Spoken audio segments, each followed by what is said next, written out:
Guys, कैसे हैं आप सब। आई होप आप सब बहुत अच्छे होंगे। Welcome back to my channel Params family vlog. आज मैं बहुत दिनों बाद, बहुत महीनों बाद वीडियो है ये। मेरे से रिक्वेस्ट की गई थी कि आप अपनी लाइफ के ऊपर वीडियो बनाइए, बट मैं अपनी लाइफ के ऊपर तो वीडियो नहीं बना रही हूँ। बट हाँ, इतने दिन बाद वीडियो क्यों बना रही हूँ, मतलब क्यों मेरी इतने दिन बाद वीडियो आई थी, उसके बारे में मैं आपसे बता रही हूँ। और ये बहुत बड़ा एक्सीडेंट था। इसमें बहुत कुछ चेंज हो गया मेरी लाइफ में, बहुत सारे चेंज आ गए हैं इस एक एक्सीडेंट की वजह से। और इसमें मेरे पापा की डेथ हो गई थी।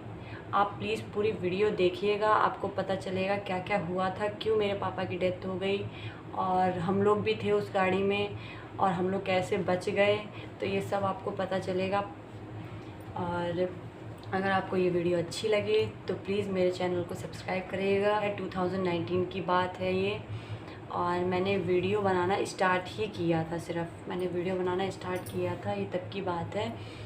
तो मतलब हम लोग मेरा बेटू हो चुका था, मेरा बेटू हुआ उसके 7 महीने बाद हम अपने घर गए थे, अपने मायके। हमारे यहाँ पे ये रूल है कि मुंडन से पहले जाया नहीं जाता है।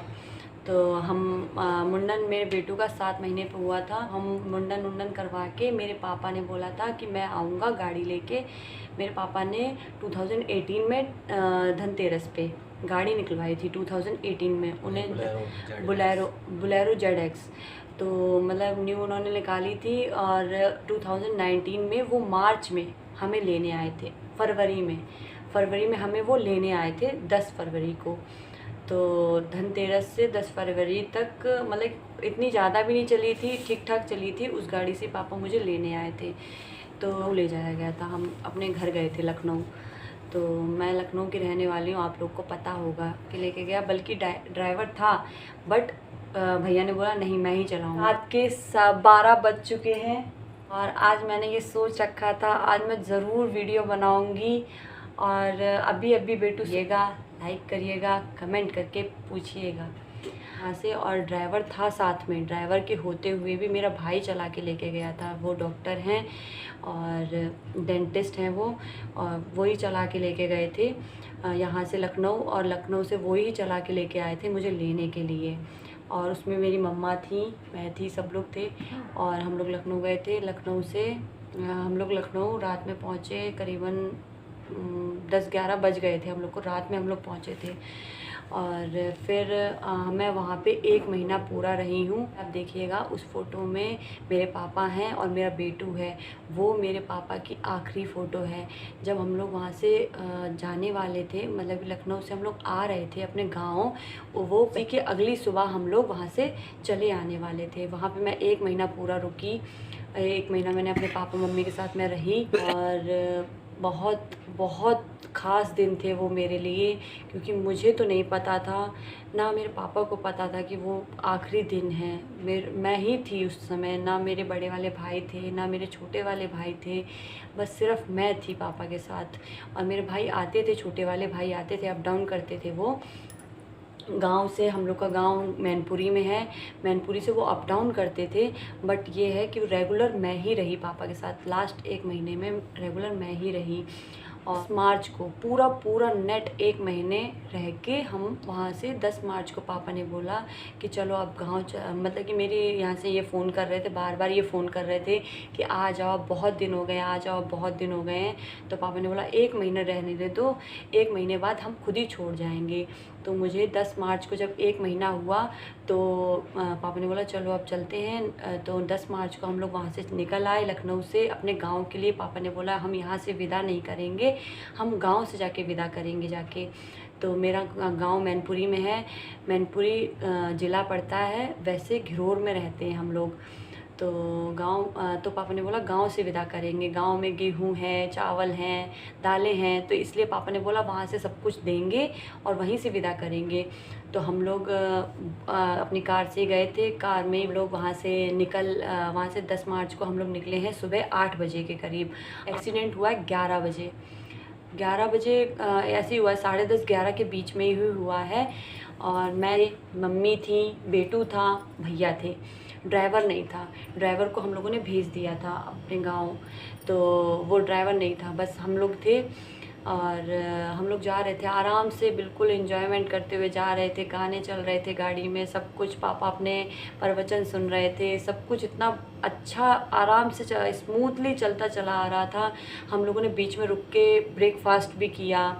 पूरी सब्जी हम लोग ने बना के लेके आए थे, पूरी सब्जी हम लोगों ने खाई और आराम से, मतलब कि गंगा पे आके, भैया ने बोल, गंगा पे आके हम लोग ने सेल्फ़ी ली। सेल्फ़ी भी सैफई हम लोग पहुँचने वाले थे, लखनऊ का हाईवे था वो, और हम एक्सप्रेस वे था, और वहाँ पे बहुत एक्सीडेंट होते हैं, बहुत ज़्यादा एक्सीडेंट होते हैं। हम लोग चोपला टोल प्लाज़ा कोई है, वहीं पे मतलब कि हम लोग का टायर फट गया, गाड़ी का, कार का हम लोग की टायर फट गया। और मतलब दोनों टायर फट गए, पीछे के दोनों टायर फट गए और एकदम से गाड़ी पलट गई। पलटते पलटते, और इतनी धीरे, भाई गाड़ी चला रहा था। भाई को बिल्कुल तेज़ गाड़ी चलाना बिल्कुल पसंद नहीं है। भाई गाड़ी चला रहा था, जो डॉक्टर हैं, तो उन्हें इतनी तेज़ गाड़ी चलाना पसंद नहीं। बात कर रहा था, मैं वीडियो कॉल करवा रही थी, बेटू से बात करवा रही थी।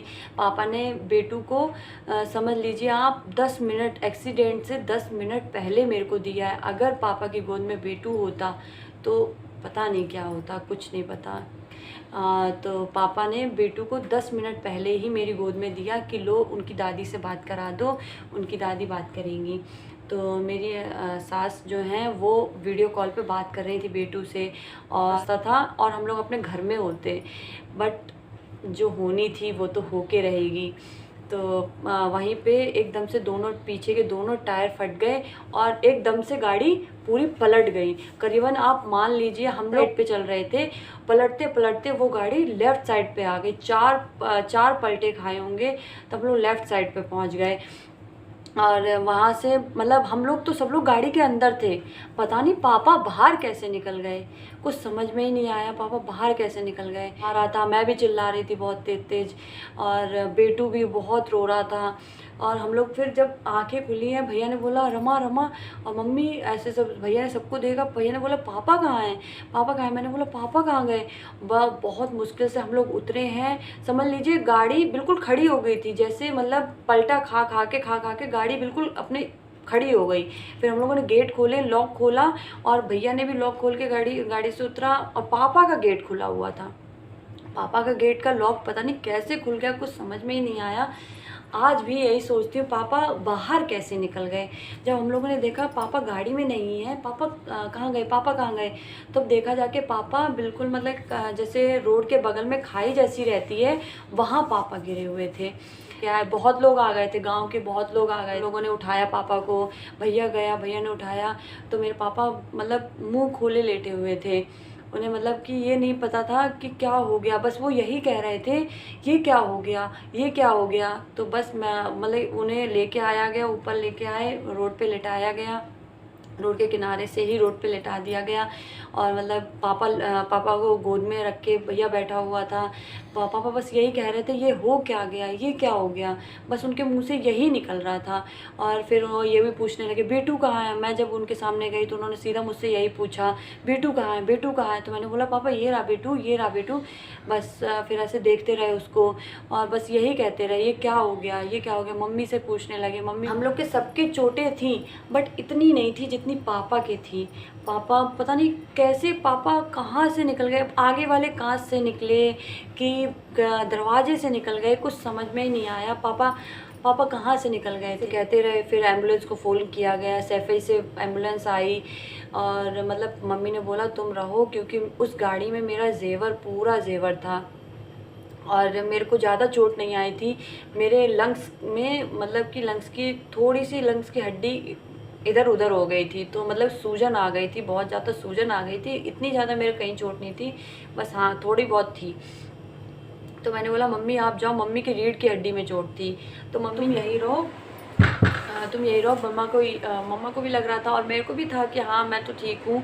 बेटू रो रहा था, बस बेटू बहुत रो रहा था। तो मैंने बोला कि ठीक है मम्मी आप जाओ। एम्बुलेंस आ गई थी, पापा, भैया और मम्मा ये तीनों लोग एम्बुलेंस में चले गए। पापा को होश था, पूरा होश था, पापा बस यही कह रहे थे ये हो क्या गया, ये हो क्या गया। और एम्बुलेंस में जाने के बाद भी पापा भैया और भैया से यही कह रहे थे मुझे पलट दो, क्योंकि पापा के इधर पीछे चोट आई थी, सर के पीछे चोट आई थी पापा के। तो पापा बस ये कह रहे थे मुझे पलट दो, मुझे पलट दो। पर मम्मा और भैया को ये समझ में नहीं आया पापा के पीछे चोट है। भैया ने करवट तब भी दिलवा दी थी। पापा आराम से बोल रहे थे, सब कुछ ठीक ठाक था। तो हम लोग सैफई के हॉस्पिटल में, जो सबसे बड़ा हॉस्पिटल है, वहीं पे लेके गए। तो वहाँ पे मतलब मम्मी को अलग रूम में ले गए, मम्मी का अलग इलाज चलने लगा। भैया अपने कागज़ वागज़ बनवाने लगा पापा के लिए। उन लोगों ने बोला कागज़ वागज़ बनवाओ तभी इनका ऑपरेशन होगा, ये सब ट्रीटमेंट होगा। तो मतलब भैया कागज़ वागज़ बनवाने लगा। कोई नहीं था तब, कोई नहीं था भैया के पास। फिर सबको फ़ोन किए गए। मैं अपना वहीं पे थी, गाड़ी के पास ही थी। और मतलब मैंने सर से बोल दिया, मैंने सर गांव वाले इतने आ गए थे, आप लोग मानोगे नहीं, करीबन 100-200 की भीड़ हो गई थी। इतने गांव वाले दूर दूर तक, जहाँ कोई दिखाई नहीं देता था, आप मानोगे नहीं, 200 लोग होंगे, 100-200 लोग तो थे। इतनी भीड़, इतनी भीड़। फिर पुलिस वाले भी आ गए थे। पुलिस वालों ने मुझसे पूछताछ की कि हाँ क्या हुआ, कैसे हुआ, कितने लोग थे। पत्रकार आए थे। बहुत भयंकर एक्सीडेंट था। तो पूरी कार मतलब कि डैमेज हो गई थी हम लोगों की। तो वैसे वो लोग आ गए, न्यूज़पेपर वाले आ गए थे, ये लोग आ गए। फिर इन लोगों ने मुझसे पूछताछ करी सब कुछ कि हाँ कैसे हुआ, कितने लोग थे आप लोग, आप कौन हो उनकी, आपके कौन लगते हैं, वो ये वो सब लोग, सब कुछ उन्होंने पूछा मुझसे। मैं सब कुछ बताया मैंने। बेटू नहीं चुप हो रहा था, बस बेटू, मैंने पुलिस वाले भैया से कहा, मैंने बोला भैया प्लीज़ इसको आप चुप करा दो। तो भैया ने ले लिए। भैया भी पूरी रोड पे घूमते रहे, वो तब भी चुप नहीं हुआ, रोता रहा। बस बेटू को ही चुप करा रही थी, बस कि हाँ बस बेटू चुप हो जाए, बस कैसे ना कैसे करके। फिर मतलब उन्होंने बोला कि ठीक है, आपका सारा सामान हम अपनी जीप में रख लेते हैं, क्योंकि ये गाड़ी तो अब चलने से रही, तो सारा सामान हम लोग अपनी जीप में रख लेते हैं और चलो आपको ले चलते हैं। तो उन्होंने सारा का सारा सामान जो भी था सब कुछ उन्होंने अपने जीप में रख लिया। मेरे सामने बोल रहे देख लीजिए, आप अपनी पूरी गाड़ी देख लीजिए, और कुछ बचा हो तो। आप मानोगे नहीं, मेरी जो चूड़ियाँ हैं, चूड़ियाँ पूरी घुस गई थी कलाई के अंदर सब। मतलब ठंडियों का मौसम था, मैंने स्वेटर पहन रखा था, तो स्वेटर के अंदर ही चकनाचूर हो गई थी मेरी पूरी चूड़ियाँ। और मेरा नोज़ पिन जो नाक का था वो भी उसमें गिर गया, गाड़ी में ही गिर गया। इतना भयंकर एक्सीडेंट था, सोचिए मेरा नोज़ पिन तक निकल गया था। तो फिर हम लोगों ने वो किया, सारा सामान उन्होंने अपनी गाड़ी में रख लिया। या तो मैंने फिर बेटू को और अपना, मैं बैठ गई। फिर हम लोग पुलिस स्टेशन चले गए। बेटू चुप नहीं हो रहा था। बेटू फिर जीप में ही चुप हो गया, जीप में चुप होके वो सो गया। फिर वहाँ पे पहुँचे तो वो सो रहा था। फिर उन्होंने बोला ये भूखा तो नहीं होगा। पुलिस वाले बहुत अच्छे थे, बहुत अच्छे थे।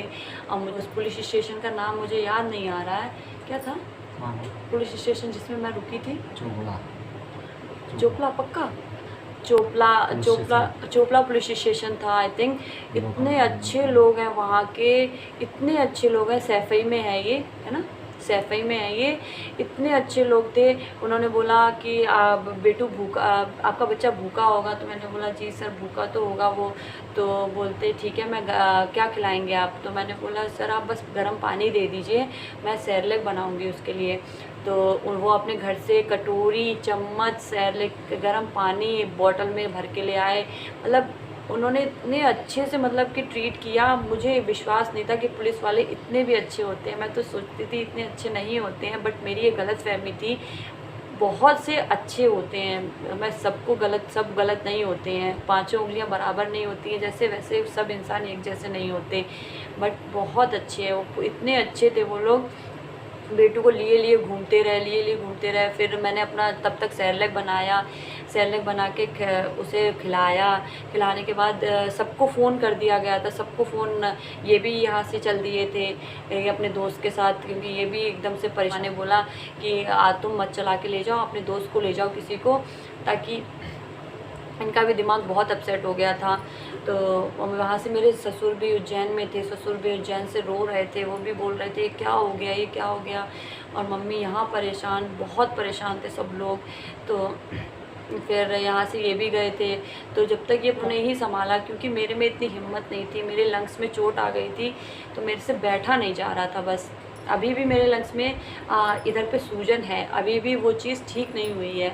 बट एक ऐसी दवा थी, जड़ी बूटी मेरे चाचू ने मुझे दी थी, हड्डी जुड़े चाहे ना जुड़े बट दर्द बंद हो जाएगा। तो ऐसी दवा मैंने खा ली, तो इसलिए मेरा दर्द बंद है। बट जुड़ी है कि नहीं जुड़ी पता नहीं, टूटी है कि नहीं टूटी तो नहीं है, बस उसमें सूजन आ गई है थोड़ी सी, वो सूजन आज भी है लंग्स में मेरे। तो फिर पापा वहाँ पे ही उनका इलाज चल रहा था, उन्हें ले गए वेंटिलेटर पे, उन्हें रख दिया गया था, तुरंत के तुरंत ही वेंटिलेटर पे रख दिया गया था। और मेरे पापा ने ज़्यादा से ज़्यादा सरवाइव किया होगा तो 4 घंटे किया होगा, बट हम लोग को बताया नहीं गया। पुलिस स्टेशन में मैं बैठी रही, मैं भैया को बार बार फ़ोन कर रही थी कि पापा की हालत कैसी है, पापा की हालत कैसी है। मैंने बोला ठीक है, अभी हो रहा है, चेकअप हो रहा है, सब कुछ ठीक है, तू ठीक है ना। भैया बार बार यही बोले तू ठीक है भैया। क्योंकि भैया को पता था कि पापा की डेथ हो चुकी है, बट उन्होंने मुझे नहीं बताया। पापा बिल्कुल, आप मानोगे नहीं, पापा बिल्कुल ठीक लग रहे थे मुझे, कहीं पापा के खरोंच नहीं लग रही थी, पर पापा के अंदरूनी चोट आ गई, पता नहीं क्या हुआ। पापा का इतना ब्लड लॉस हो गया था, पीछे से सर के पीछे चोट लगी थी, इतना ब्लड लॉस हो गया था कि पापा सरवाइव नहीं कर पाए, पापा की डेथ हो गई। इन लोगों ने मुझे, किसी ने नहीं बताया। मैं वहाँ पे बैठी रही, रोती रही, खूब तेज़ तेज़ रो रही, और मेरे दर्द भी हो रहा था इसलिए भी रो रही थी। और मुझे लग गया था कि कुछ गलत हो गया है, कुछ ना कुछ ऐसा गलत हो गया है कि जो नहीं होना चाहिए था। मैं वहाँ पे बहुत रो रही थी, बहुत गंदा पल था वो। मैं अपने पापा को आखिरी समय में देख नहीं पाई, मैं अपने पापा को आखिरी समय में देख नहीं पाई। फिर पापा मतलब फिर भैया का फ़ोन मतलब कि लगातार आता रहा कि हाँ ठीक है ना, तू ठीक है। मैंने बोला हाँ भैया मैं ठीक हूँ। मेरे बेटू को यही पुलिस वाले भैया सब लोग मेरे बेटू को इधर से उधर, क्योंकि मेरे में इतनी दम नहीं थी कि मैं पकड़ पाती बेटू को, मैं पकड़ पाती बेटू को या फिर उसे कुछ खिला पाती। बस मैंने सेरेलैक खिला दिया था उसको, तब तक ये पहुंच गए। तो इन्होंने फिर सब पुलिस वाले भैया ने बोला, सब ने बोला कि हाँ इसको ले जाओ, इसके बहुत दर्द हो रहा है, इसको भी इधर पास में ही एक डॉक्टर बैठते हैं, उनके पास दिखा लाओ क्लिनिक पे, और पेन किलर वो दे देंगे तो इसका दर्द बंद हो जाएगा। तो ये मुझे लेके गए अपने साथ बैठा के, बाइक तक पे नहीं बैठ पा रही थी, तो इन्होंने मेरा दुपट्टे से मुझे बांधा पीछे, और तब ये मुझे लेके गए, तब क्लिनिक पे लेके गए। तब मेरे को दवा दिलवाई इन्होंने, दवा दिलवा के वहीं पे मैंने दवा खा ली। फिर मैं आई यहाँ पे पुलिस स्टेशन, फिर आ गए। फिर मेरे चाचू आए, चाचू मुझे मेरा सारा सामान कार में भरा चाचू ने। मैं बैठी होंगी पुलिस स्टेशन में 5-6 घंटे बैठी रही मैं, 5-6 घंटे में कैसे बैठी हूँ वो मैं जानती हूँ। इतना रो रही थी, सबको फ़ोन पे फ़ोन कर रही कि पापा कैसे हैं, पर किसी ने मुझे नहीं बताया, किसी ने भी मुझे नहीं बताया, ना मेरी मम्मा को बताया ना मुझे बताया कि हाँ पापा की डेथ हो चुकी है। पापा ने 4 घंटे सर्वाइव किया था, उन्हें जाते ही वेंटिलेटर पे रख दिया गया था। पता नहीं क्या हो गया, कुछ समझ, मेरा सारा सामान जो भी था सब कुछ चाचू ने अपने गाड़ी में भरा। मैं चाचू बोल रहे थे अब क्या बोलते हैं, तो वहीं पे इलाज अपना करा लेना गिरोर में ही, तुम्हारे कहीं ज़्यादा चोट तो नहीं आई है। तो मैंने बोला नहीं चाचू मेरे बहुत तेज़ दर्द हो रहा है, मेरे को वो एक्सरे करवाना है मुझे लंग्स का। तो बोले कि क्या ज़रूरत है, क्योंकि उन्हें ये डर था कि अगर मैं जाऊंगी तो मैं पापा से मिलने की ज़िद करूंगी, तो इसलिए वो मुझे ले जाना नहीं चाहते थे। तो और मैं इसीलिए और ज़्यादा जाने के लिए ज़िद कर रही थी, क्योंकि मेरा ये था कि हाँ मैं जाऊंगी तो मैं पापा को देख लूँगी। बट फिर रास्ते में ही चलते चलते वो चाचू ने बोल दिया कि क्या बोलते हैं, पापा से मिलने की ज़िद मत करना रमा, पापा से मिलने की ज़िद मत करना, पापा वेंटिलेटर पे रखे हैं, उनका इलाज चल रहा है, ठीक है, और वहाँ पे किसी को भी जाने की इजाज़त नहीं है, जाने नहीं देंगे तुमको, ठीक। तो चाचू ने मुझे जाते जाते ही कह दिया था। तो मैंने बोला ठीक है चाचू, पापा ठीक है ना। तो चाचू ने बोला हाँ ठीक है, सब कुछ ठीक है, तुम ज़िद मत करना पापा से मिलने की, ठीक, तभी तुम्हें लेके चलेंगे, वरना तुम्हें हॉस्पिटल लेके नहीं चलेंगे और कहीं और किसी हॉस्पिटल में दिखा देंगे। मैंने बोला नहीं चाचू मैं वहीं चलूँगी, मम्मा को तो देख लेंगे, मम्मा ठीक है। तो बोली हाँ मम्मा ठीक है। तो बहुत तेज़ भैया, इतनी तेज़ मेरा भाई, इतनी तेज़ छोटा वाला भाई इतनी तेज़ रोया मुझे देख के कि रमा तू मुझे माफ़ नहीं करेगी। हाँ हो गया भैया, कुछ नहीं हुआ है, ठीक हो जाएगा सब कुछ। मैंने भैया को समझाया, बोला ऐसा कुछ नहीं हुआ है, सब ठीक हो जाएगा, ऐसी क्या बात है, पापा भी ठीक हो जाएंगे, मम्मा भी ठीक हो जाएंगी, सब ठीक हो जाएगा। और रही बात गाड़ी की, तो गाड़ी भी ठीक हो जाएगी। मेरे को क्या पता था, मैं सोच रही थी भैया गाड़ी की वजह से बोल रहा है कि किसकी वजह से बोल रहा है, पता ही नहीं था मुझे इतना। बोला चल तेरा एक्सरे करवा देता हूँ, पापा का तो इलाज चल रहा है। भैया ने तब भी मुझे नहीं बताया, भैया रोता रहा, पर भैया ने मुझे नहीं बताया। अगर बता दिया होता तो मैं आखिरी मौके पे पापा से मिल लेती, जाके उनके पोस्टमार्टम होने से पहले उन्हें देख लेती, पर नहीं बताया, किसी ने भी नहीं बताया। फिर मैं मम्मा के पास गई, मम्मा को देखा मैंने जाके, मम्मा का एमआरआई हो रहा था, सब कुछ मम्मा का भी चल रहा था। मम्मी के सर में चोट थी, यहाँ पूरा मम्मी के बहुत ज़्यादा चोट थी सर में यहाँ पे, और मम्मी के यहाँ चेस्ट में बहुत ज़्यादा चोट आ गई थी, पूरी सूज गया था उनका चेस्ट, बहुत चोट थी उनके भी बहुत चोट आई। तो एमआरआई हो रहा था उनका, तब मैंने देखा उन्हें जाके, तो उन्होंने बोला बिटिया, तो मम्मी बिटिया ही मुझे बोलती हैं, तो बिटिया तुम ठीक हो? हमने बोला हाँ मम्मी हम ठीक हैं, सब ठीक है। तो बोलती हैं बेटू कैसा है? मैंने बोला बेटू भी ठीक है। तो बोलते हैं बेटू का भी चेकअप करा लो, तुम भी चेकअप करा लो अपना, तो पापा का तो इलाज चल रहा है। मैंने बोला हाँ मम्मी पापा का इलाज चल रहा है। तो सबको पापा की ही टेंशन थी, क्योंकि पापा के ही सबसे ज़्यादा चोट आई थी, और पापा पता नहीं कैसे गाड़ी से बाहर निकल गए, कुछ समझ में नहीं आता। आज भी मैं यही सोचती हूँ, मेरे मुंह से बस यही निकलता है कि पापा गाड़ी से बाहर कैसे निकल गए। तो या मैंने जैसे तैसे चिल्ला चिल्लू के, बहुत दर्द हो रहा था, बहुत दर्द हो रहा था, चिल्ला चिल्लू के मैंने एक्सरे कराया अपना। एक्सरे करवाने के बाद मम्मा ने बोला कि खाना रखा है गाड़ी में, पूरी सब्जी रखी है, सबको दे दो, सब लोग खा लें। तो मैंने बोला हाँ मम्मी मैं दे दूँगी सबको, सब लोग खा लेंगे, आप टेंशन मत लो। तो मम्मा को भी नहीं पता था, कुछ भी मम्मा को पता नहीं था। अगर मम्मा को भी पता होता तो मम्मा भी एक बार देख लेती, पर मम्मा तो देख भी नहीं पाई, मम्मा भी नहीं देख पाई, ना मैं देख पाई पापा को आखिरी समय में। तो उसी हॉस्पिटल में रहते हुए फिर ले गए मम्मा को, अपने वार्ड में लेटा दिया जाके। निकाले गए होंगे, ये मुझे नहीं पता कितने बजे निकाले गए, वहाँ से निकाल दिए गए होंगे। और फिर मैं अपने घर आ गई घिरोर आने के बाद फिर वहाँ पे मुझे भाभी लोगों ने दूध हल्दी डाल के ये सब दिया। मेरे बड़े भाई आ गए थे वहीं पे, भाभी घर में ही थी, किसी ने मुझे नहीं बताया, भाभी तक को पता था, सबको पता था, पर किसी ने भी नहीं बताया कि पापा की डेथ हो गई। मैं मन ही मन में ये विश कर रही थी कि मेरे पापा ठीक हो जाएंगे तो मैं ऐसा करूँगी, मेरे पापा ठीक हो जाएंगे तो मैं वैसा करूँगी। मंडे था जिस दिन एक्सीडेंट हुआ, उस दिन संडे था और अगले दिन मंडे था। तो मैं 12 बजे 1 बज गया, जगते जगते तो मैं 1 बज गया। तो मैंने बोला भोले बाबा आपसे बस इतनी प्रार्थना है, अगर मैंने आपके सच्चे दिल से व्रत किए हैं तो मेरा व्रत सफल कीजिए प्लीज़ भोले बाबा। मैं बस यही विनती मांग रही थी, मेरे पापा को प्लीज़ ठीक कर दीजिए, मेरे पापा को प्लीज़ ठीक कर दीजिए। बट भोले बाबा भी क्या कर सकते थे, वो तो बहुत पहले डेथ हो गई थी उनकी, बहुत पहले डेथ हो चुकी थी, भोले बाबा क्या करते।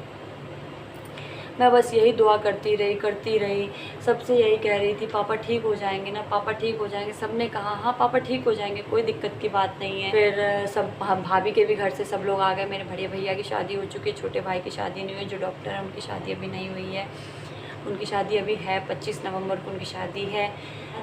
10 तारीख को सुबह 11 बजे एक्सीडेंट हुआ था। उसके बाद मैंने पापा को 4 बजे, मुझे विश्वास नहीं हो रहा था जब मुझे पता चला। मेरे सास ससुर आ रहे थे, मेरी जिठानी आ रही थी, नंद आई, सब पहुंच जाइए, यहाँ क्या आके करेंगे, हॉस्पिटल में पापा हैं, हॉस्पिटल में पहुंच जाइए। 11 तारीख को 10 बजे की बात है, 9-10 बजे की बात है। तो यहाँ से ये लोग चले थे। तो मैंने बोला आप लोग घर आके क्या करोगे, आप लोग हॉस्पिटल में पहले देख लीजिए, फिर उसके बाद घर आइएगा। तो सबको पता ही था। तो मैंने भैया से बोला भैया सब लोग वहाँ आ रहे हैं हॉस्पिटल में। तो भैया को नहीं पता था कि हाँ ये वो लोग घर पे नहीं, भैया वो घर पे नहीं आ रहे, वो लोग हॉस्पिटल में आ रहे हैं। तो भैया के मुंह से निकल गया अब यहाँ आके क्या करेंगे, यहाँ आके क्या करेंगे, पापा तो है नहीं।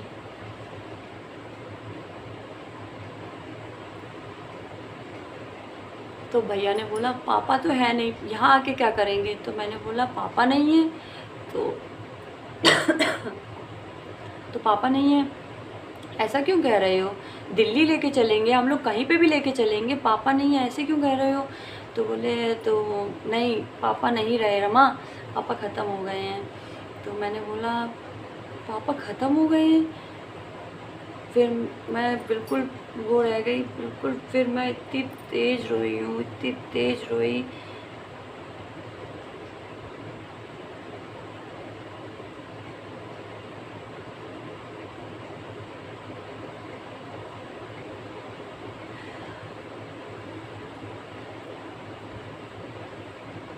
सॉरी, मुझे वीडियो स्टॉप करना पड़ा।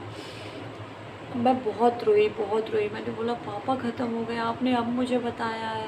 तो बोलते क्या बताता रमा, अब पापा आ रहे हैं, पोस्टमार्टम होने जा रहा है उनका, अब पापा आएंगे 4 बजे तक हम लोग आ पाएंगे, 3-4 बज जाएंगे हम लोगों को आते आते, हम लोग को आते आते 3-4 बज जाएंगे। तो मैंने रोना, वही सब कुछ होता रहा। फिर पापा 4 बजे आए, फिर बस ये थी मेरी, इसीलिए मैंने इतने दिन वीडियो नहीं बनाई। इतना बड़ा हादसा मेरे साथ हो गया था, ये बोलिए मेरे पापा सबकी बलाएं ले गए, सबकी बुरी बलाएं जो भी था सब कुछ मेरे पापा लेके चले गए। आने दी मेरे पापा ने। मेरे पापा हरदम कहते थे कि जब तक मैं ज़िंदा हूँ तब तक मेरे बच्चों के, ना मेरी बीवी के, किसी के भी खरोंच नहीं आ सकती। और मेरे पापा ने अपना वादा निभाया, मेरे पापा ने अपना वादा निभाया और मेरे सब कुछ मेरे पापा लेके चले गए। जिसकी मौत आ रही थी उसकी मौत ले गए, जिसकी खरोंचें आनी थी उसकी खरोंचें ले गए, सब कुछ मेरे पापा ले गए। इसीलिए मैं वीडियो इतने दिन नहीं बना पाई। और आप मुझसे कुछ पूछना चाहते हो तो कमेंट में ज़रूर लिखिएगा। और आपको जिस भी टॉपिक पे आपको वीडियो चाहिए प्लीज़ मुझे ज़रूर बताइएगा। अभी मुझे इतनी नॉलेज नहीं है मैं किस टॉपिक पे वीडियो बनाऊँ, कैसी वीडियो बनाऊँ, मुझे अभी इतना कुछ, अगर आप मुझसे बोलेंगे तो मैं उस चीज़ पे पक्का वीडियो बनाऊँगी। क्योंकि मैं आपको बस इतना बताना चाहती थी कि मैं इतने दिन क्यों वीडियो नहीं बना पाई, इसलिए मैंने ये आपसे शेयर किया है। ठीक है, okay bye, good night, take care.